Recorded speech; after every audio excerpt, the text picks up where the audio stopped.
So the last thing we're going to look at then is business use. Now, we had some business use in the Laura question, but it was a really easy one because it just said 10% of the time when we had the house was for business purposes. So 10% was chargeable. What's more of an issue is if you don't have it for business use the whole of the time, because then you're trying to work out proportions. So some of it will be fully exempt and some of it will be partially exempt. So what we have to look at is this in question 14.9. So it looks like a nice little straightforward question, but it can take a while to sort of get your head around this. So he sells the house for 125 and he results in a gain of 70,000. So he's got this gain of 70,000. He's trying to work out what proportion of it is going to be chargeable.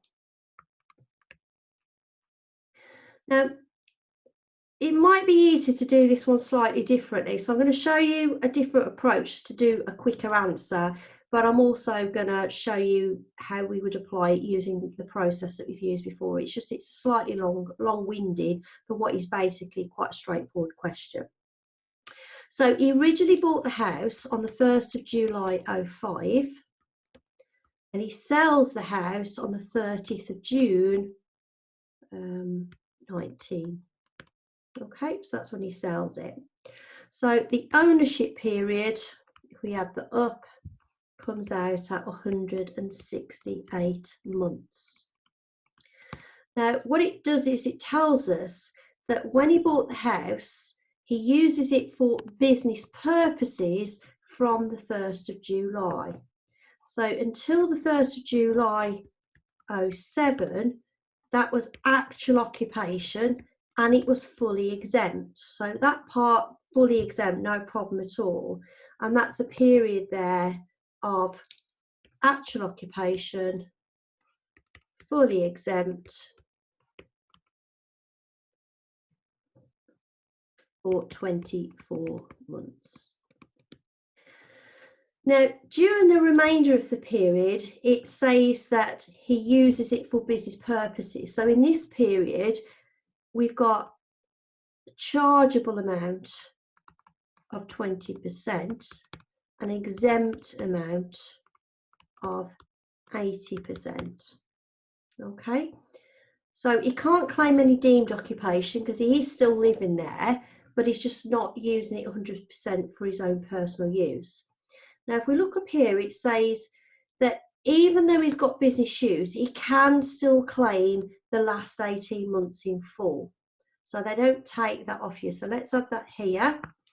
So he gets the last 18 months. So fully exempt, what we got there, 42 months. So for 42 months, they are fully exempt.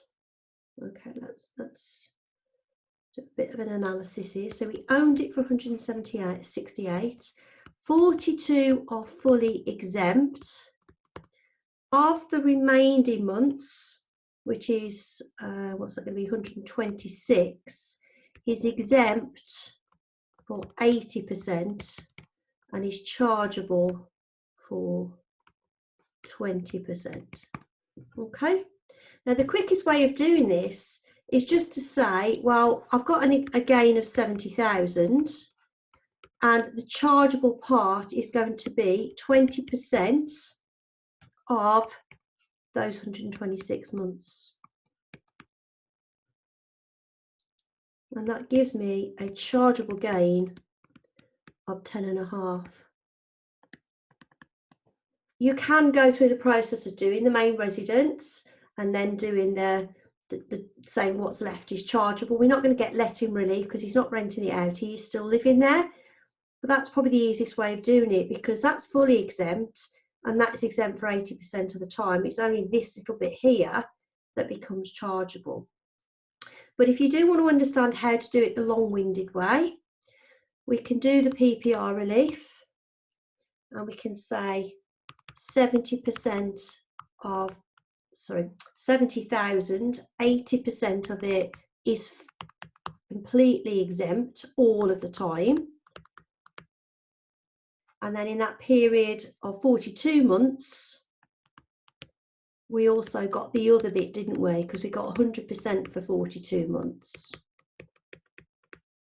And that gives us another 3,500. So chargeable comes out to exactly the same figure, but I just think this way is slightly more complicated, because you're giving them for the 42 months, it's fully exempt, isn't it? But for the other months, only 80% of it's exempt. That's why I've broken it down. So I'm not really fussed how you present it if you get something like this, but to me that is a much simpler way of looking at it. So just to sum up this chapter then, there are two types of reliefs you need to be aware of. There's the entrepreneur's relief and the main residence relief. It will be incorporated into a normal capital gains question, so you're unlikely to get both of them because it would just make the question far too complicated. But just look out for, if you're selling your own house and you're not living it there for the whole of time, do I get any main residence relief? Do I get any letting relief? Is there any business use, like the Laura question? And if I've got any business assets, am I going to get any entrepreneur's relief?